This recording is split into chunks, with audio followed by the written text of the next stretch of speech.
All right, guys, what's up? Dean Perone here, back with another episode of the Fast Five, and I have none other than the one and only IFBB Pro Olympia competitor, Hunter Labrada, joining me. So how you doing, man? Man, I'm great. We're sitting here at 14 days out from the Chicago Pro, and feeling as good as I can expect to feel, and looking like I should, which means everything's great. You know, the last 2 weeks suck no matter what, no matter how blessed you are genetically or how lean you started to prep. So we're in it, we're embracing it, we're changing daily, and still having fun doing it. You know, I'm not gonna lie, it's there are parts that are getting hard, but it's still overall it's fun doing it with the crew still. So having a good time. Yeah, so I want to take a moment too to say that, like, I don't know if everybody watching or knows that you're only 2 weeks out. So I know for a fact some guys at your level, IFBB pros that are prepping for a show way before this, it could be 10 weeks out, and they like to put the blinders on, shut everything off. They won't do any interviews, podcasts, webinars, or anything like that, just because they have such tunnel vision and they don't want any distractions. So first and foremost, I want to say thank you for taking the time, literally 2 weeks out, to coming on here. No, for sure. I mean, honestly, to each their own. But for me, I'm first and foremost a huge fan of bodybuilding. So talking about bodybuilding is always fun for me. And, at this point, any distraction is a welcome distraction that saves me from sitting on the couch going like, oh my God, I'm so hungry. How much longer can I eat? Yeah. So I'm all about doing stuff like this leading into the shows. You know this because you keep up with me, but pretty open and out there with all my stuff. Put out real regular updates, real regular content. So definitely not one of those guys that goes into hiding. I respect the ones that do. You got to do what you got to do to be ready at our level. But with the way things that are going, I feel like the fans really appreciate the way that me and a lot of the younger guys are really starting to give them more of an inside view to how we do things. So. Yeah, always like doing stuff like this. Thanks for having me on, Dean. Oh, no problem. And to touch on that real quick, and I've actually reposted you guys a couple times in my stories. I myself have become, I've been a huge fan of, obviously, like your dad and you, but specifically you and Brian, as of lately, especially with the prep series you guys are doing. So anybody that's not aware or hasn't seen, I would advise you, if you're any fan of bodybuilding whatsoever, anybody watching, to go over to the Labrada Nutrition channel and watch the prep series that Hunter and Brian are doing. And I wrote this in my story, you guys, like, what I love and am so intrigued about is the way you guys are so methodical with everything you do. But between like the log books, you guys discuss though and let people know what exercises you're doing and why you're doing them, and why you like this one better than that one and stuff like that. So for me, being a fan of bodybuilding as well, I've competed, like just in men's physique or whatever, which a lot of people don't consider any type of thing, but that's another story. But I'm a fan of bodybuilding myself, obviously. So for me, I love watching you and Brian break all that down. And so I've become huge fans of your doing that stuff, your prep series. And I think you are one of the guys that stands out because you, just like you said, you do share so much, and you're out there dropping golden nuggets for people that could learn from you, which a lot of people don't do. A lot of people are somewhat private, or they may just post a workout video, but the way you and Brian break everything down and you guys sit and talk and explain what you guys are doing, I think is awesome. So yeah, at the end of the day, we're not just trying to be peacocks and show people oh, look how great we are, look how much we can lift. No, the coolest thing that we do, and the thing that we find the most satisfaction is putting out those really detailed prep videos that you're talking about, or Instagram posts that not only detail the workouts but mechanics for it and the reps and sets and yada yada. Because at the end of the day, when I get these DMs that are going dude, I've done made crazy XYZ progress in the last 6 months, following this, that, and this, or this video really helped me get through this, that motivates the shit out of me. I like that. So it's definitely really cool you know, that we're finally starting to really get traction, because, you know, it's not something that we just started doing, you know, yesterday or last month or, you know, even last year. You know, everything that Brian and I have been doing, it's, you know, 5 years in the making now. And we've documented, you know, most of it. So, you know, if anyone's interested, you can go back and watch preps all the way, you know, from the second show I ever did and the first show that Brian and I ever trained for together. So Have you, I'll get started on these 1 second. And regarding like the logbook, have you always done that? Dean, I'm sorry. I'm going to let my dumb dog. Yeah, that's okay. He's no problem. Crashed us. Okay. Sorry about that. No worries. I got 3 boxers, man. I know how it is. Yeah, they're interesting. We have a 9-month-old puppy who's a handful still. So we'll leave it at that. Yeah, but the logbook, you said you've always done that pretty much? So the logbook specifically is new, and I'll explain why. The progressive overload is not something new. It's definitely what I've been, you know, training, pushing, you know, basing my training around for probably at least 3 years now. But it was one of those things that there was never a gym that I was training at exclusively. So I'd be bouncing around gym to gym. And even if I'm doing, you know, the same exercise, even if it's on a different bench or a different Smith machine, you know, that makes a big enough difference to where, you know, like when you're trying to progress by 1 rep or, you know, match reps with just an extra 5 pounds or something. Well, if the Smith machine's 15 pounds different than the last one I used, you know, it's kind of one of those things that it drove me more crazy than it did help. But ever since we got into the new space at Labrada, and that's the only place that we're training at, that is been a huge help, because I am able to logbook everything. I'm training on the same equipment every single day, and I'm able to really, you know, keep an eye on my training performance. And, you know, as we get deeper into prep, that becomes more and more important. And so it becomes more and more important, and that logbook's really given us a way to be able to kind of substantiate and track that performance very closely. Yeah, that makes sense too. I think honestly, in another interview, I think I heard you actually address that about always working out at different gyms. Now you're obviously you have that Labrada gym there, which is ridiculous too, by the way. Cool, man. I'll just get started on some of these so I don't hold you up too much. This first question is from Billy Weiss _88. He said, how is it being a son of a legend of the sport and being able to work with him side by side in posing and everything you do, even though you guys are pretty much 2 different physiques and also from 2 different eras? Definitely. You know, first and foremost, definitely from 2 different eras. But if you look at the physiques, they are very similar. Mine's just a lot bigger. It's really kind of funny studying genetics to see how eerily similar a lot of our muscles are shaped. But, you know, what is it like? It is a huge blessing. Has been about as fortunate as you could ever possibly be when it comes to bodybuilding. I've had, you know, great mentor. I've had a mentor that I've been able to, you know, have access to anyone I want to have access to ask questions to and to learn from. And, you know, all in all, it's, I always say this, I did very little pissing in the wind with my bodybuilding because of it. And that's what I feel like most fortunate to be able to say, is that I had, you know, very, very excellent guidance, you know, from the jump, and it's made a really big difference. Yeah, that's awesome. I'm sure posing, because your dad was an awesome poser as well, man. And I'm sure that's helped huge too with your routines and stuff. Yeah, no, it definitely has. It's funny. That's definitely one of the things that is very different between the 2 of us, is because of, you know, the increased size. Some of the stuff that looks really good on him doesn't look really good on me, and vice versa.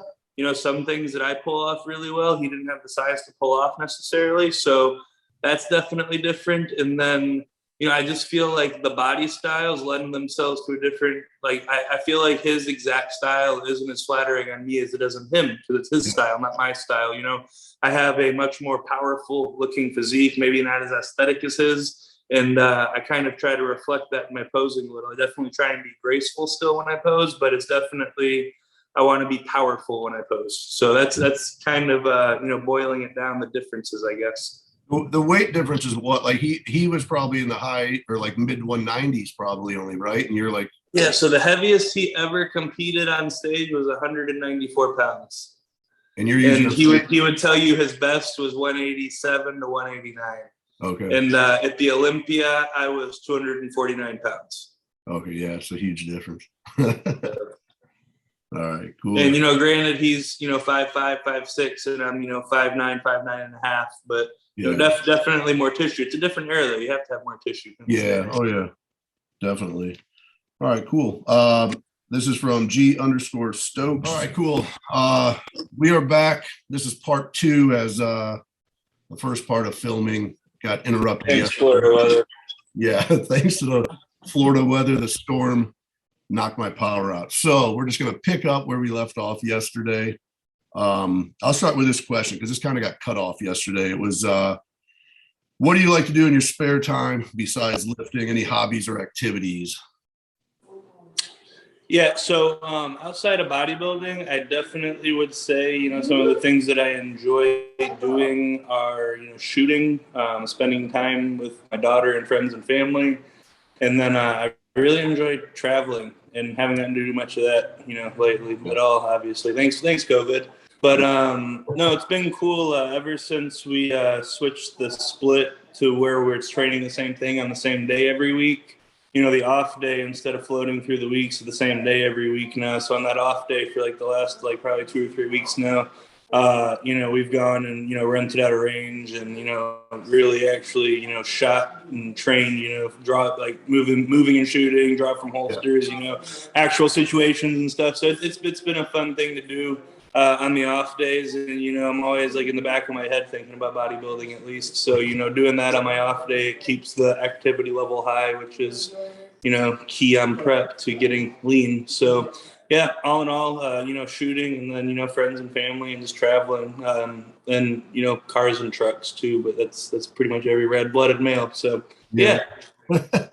Yeah, and I recently saw you answer a question. You said you're a Glock guy, right? More than like you have some SIGs too, right? Yeah, I have some SIGs. Definitely a Glock guy. Have a couple HKs. You know, I know that out of all the manufacturers I just named, the Glock is the one that has the shittiest trigger by far. I'm not like sitting here trying to like be like, oh no, Glocks, but you know, the Glock's what I've had the most time behind the trigger of, like by a landslide in the last, you know, 5-6 years. So it's the one I personally shoot the best. And, you know, I'm not one of those guys that's, you know, able to get out on the range, you know, twice a week, 3 times a week and, you know, train on different platforms. So whenever I do go shoot and train, I like it to be, you know, what I'm used to shooting and, you know, not waste, you know, half the time there getting used to a different weapon system. So Sure. Glock guy for sure. All right, cool. All right, next question from One Winged King. He said, what were your go-to exercises that brought your back up a lot this year? I know you spoke pretty openly about that, as bringing up your back and stuff like that. So definitely. The biggest exercise, and I really can pin it just on one, for me specifically, is, you know, really biomechanically correct single arm lat pull downs, you know, with an emphasis on really engaging the lower lat. I have a lot of videos on my Instagram. There's a lot of videos on YouTube. Brian and I doing them. Now we have that Nautilus pull down that's literally the motion perfected. That being said, you know, for well over a year, we were doing it just off a cable machine with the bench. So anyone that wants to see what I'm talking about can definitely go check it out and find it relatively easily. But I feel like that exercise in conjunction, you know, with continuing to do all the hard stuff, you know, the deadlifts, the rack pulls, you know, everything like that, just the consistency in another, you know, year of it is what made the biggest difference. Yeah. Okay. And you personally have just kind of started pulling from the floor again fairly recently, right? Probably within the last like 6-ish weeks now. Yeah. When we started pulling from the floor again. So it's always a good idea, right? Start deadlifting for the first time in 6 years when you're like 10 weeks out. Yeah. Getting down to prep. No worse for the wear. We're hanging in there. Yeah. I saw you guys doing it yesterday. So, all right, cool. This is from Duke, anesthetizer. He said, What are your favorite go-to exercises that you feel have contributed the most to your massive quads? So the quad development, something that, if I'm being honest with you, probably started when I was like 14 years old, because when I started playing football, I was blessed with a really awesome strength and conditioning coach. And, you know, it's like, even to this day, having learned all that I've learned and spent all the time around the people that I've spent my time around, he really knows his shit still. So, you know, it was cool to be with someone like that from 14 on. So from 14 on, I was in a squat rack at least once a week squatting. He was one of those guys that wouldn't let you touch any weight on the bar until you could squat the bar like picture perfect for him. So, you know, built a very good base and then progressed that base, you know, all through high school, all through college. I was a big squatter, and then, you know, as you know, the specialization happened, and my shoulder mobility decreased, if I'm being honest, you know, got away from traditional back squats and moved more towards, you know, hack squatting and safety squats. You know, after doing this for, you know, over a decade, if I were to tell you, you know, what's the best exercises for quad development, you know, when balancing, you know, like the ability to overload the quad, the ability, you know, to do it safely, regularly, I would have to say probably hack squat. Okay. The hacks, you know, purely for quad development. You know, I'm a really big fan of safety squats too, especially, you know, either, you know, if you have the ankle mobility to do them, or with your heel elevated if you don't. But I feel like those two exercises, you know, far separate themselves from any others. Okay. Yeah, that's good. I'm glad we touched on that, because that's good knowledge for myself. Because I've had 2 shoulder surgeries as well. So trying to do back squats for me, same thing. It's hard for me to do the regular bar, but I also have a safety squat bar as well, which I love. I just feel pretty strongly that once you build your base to a certain level back squatting, that it's such a, you know, CNS taxing exercise, and it's such a, you know, complete lower half exercise that, you know, you can get more out of just your quads or more out of your glutes and hams, you know, by doing, you know, maybe an RDL on your back and hamstring day, and then, you know, really, you know, focusing on knee flexion and trying to get as much quad engagement as you can on your quad day, you know, i.e. doing it on a hack squat or a safety squat. So I feel like once you get to a certain point, you're going to get more out of doing that. Okay, cool. Yes, I love hearing pros like yourself say stuff like that, because I think with social media too, everyone thinks you have to squat in order to get big legs. And it's like Well, you have to back squat to get big legs. You have to do rows with the little narrow V thing to get a big back. Yeah. What else do you have to do? You have to deadlift to get a big back. Yeah, the conventional bro wisdom is whatever. No, that's why I love hearing you touch on it. So this is from, I think I know what you're going to say for this, but because I just had somebody ask me the same question. This is from Daniel Corn 1. He said, why do you think flat bench is more often expelled? He said, you literally can hardly see any pro bodybuilders doing flat bench press anymore. Yeah, I'm very much so a very, you know, I say the same thing every single time someone asks me about the exercise. Unless you're a competitive powerlifter, you should not be doing flat bench press. Okay. You know, there's no reason to be doing it. You know, I'm not opposed to working on a barbell. Bump the incline up even 10 or 15 degrees. That 10 or 15 degrees makes such a difference in terms of the joint space and your shoulder anatomy actually being able to move the way it should. You know, that being said, you know, I'd say like over 90% of people who have, you know, pec injuries did it flat bench pressing. So, you know, take that for what you will. Do you feel, are you speaking of just strictly using bar or like flat dumbbells as well? No, I'm a fan of flat dumbbell. That being said, for like my anatomy and for most people that I've trained with or worked with, you're going to get a lot better chest involvement and a lot more natural arm path for your shoulders by having, you know, that 10 to 15 degree incline. Okay. So like in my mind, if I'm doing flat, I'm doing it, you know, this is flat, I'm doing it at least like right there, just because it makes the exercise feel much better on my body. Cool. Okay. All right. Next one. This was how has being in a relationship and being a father impacted your bodybuilding career? And then how do you balance it all? You know, being in a relationship, you know, you hear a lot of horror stories about people being in relationships and being on prep. I can't really attest to that much. You know, Liv and I just got through her show, you know, like a week ago. Yeah, she's sitting right here, so I have to tell lies right now.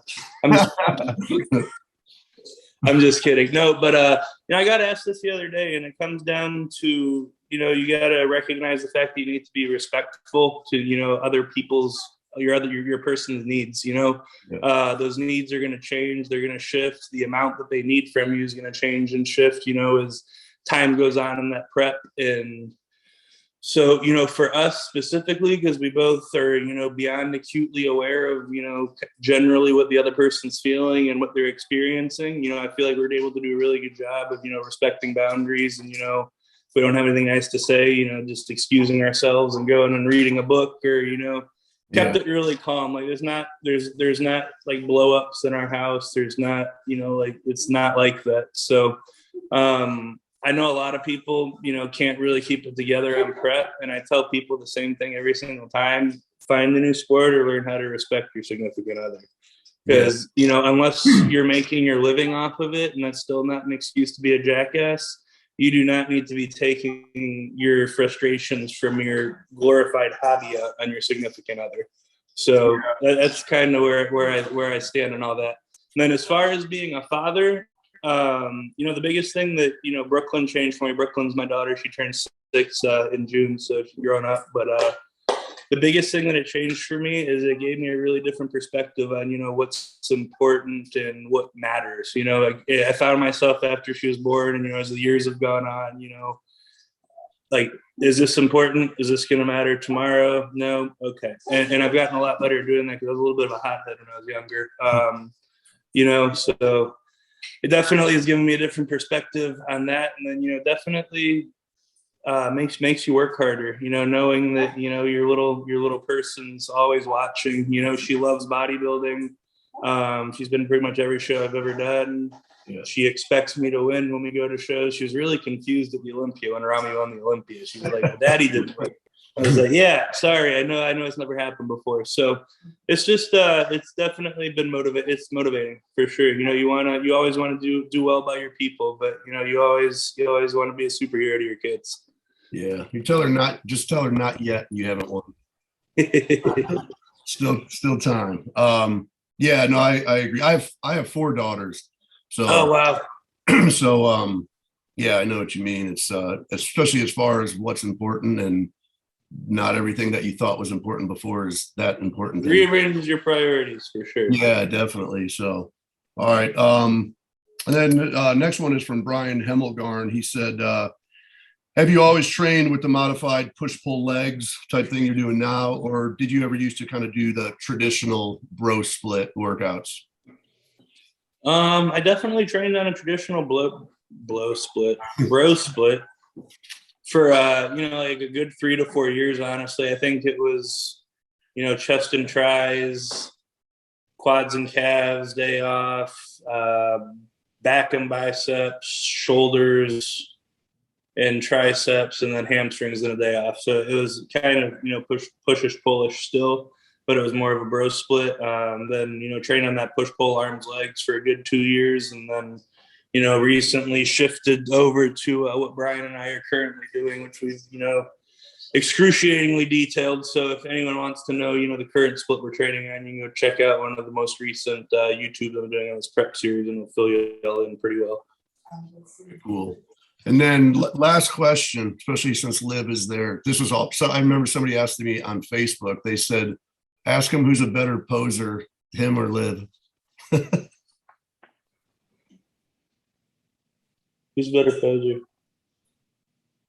I think it comes naturally to me better, but I work on it. Fair enough. Fair enough. She goes, I think it comes naturally to you better, but I work on it. And she does work on it a lot. So, but yeah. So we both have fun posing. We've both been, you know, threatening the idea of putting together like a pairs routine just for shits and giggles, because, you know, she really does pose really cool and she has a cool physique. So, and we're both kind of in shape right now. So, yeah. Thoughts? What'd she say? She goes, speak for yourself. Yeah. She's in great shape. Yeah, 5 whole days post show. Yeah, with her ridiculous belts. Well, that's it, man. I don't want to take too much time, but I mean, that was the questions that I pulled from there. And once again, want to thank you so much for taking the time to do this. Again, for anybody watching, Hunter's 2 weeks out, basically 2 weeks out from the Chicago Pro. So I don't think we can get any more 2 weeks out than we are right now. It's like Friday at 1:30. yeah. It's like 24 hours before finals right now. Yeah. So for you to take the time out to do this, man, I truly appreciate it. So thank you. And that's all I got for you, man. Definitely, Dean. I appreciate you having me on, man. I'm glad we were able to make it happen and connect. Appreciate you. Definitely, man. I appreciate you. And if I don't talk to you, good luck at the Chicago Pro. I'll be definitely pulling for you to take the win there and get qualified for the Olympia. Definitely, man. We'll be talking. You support the hell out of Brian and I. We always see your stuff. So we'll be talking between now and then. But appreciate you, man. Cool. Thank you so much. You guys have a good day. Thanks. You too, man. Bye. All right. Bye-bye.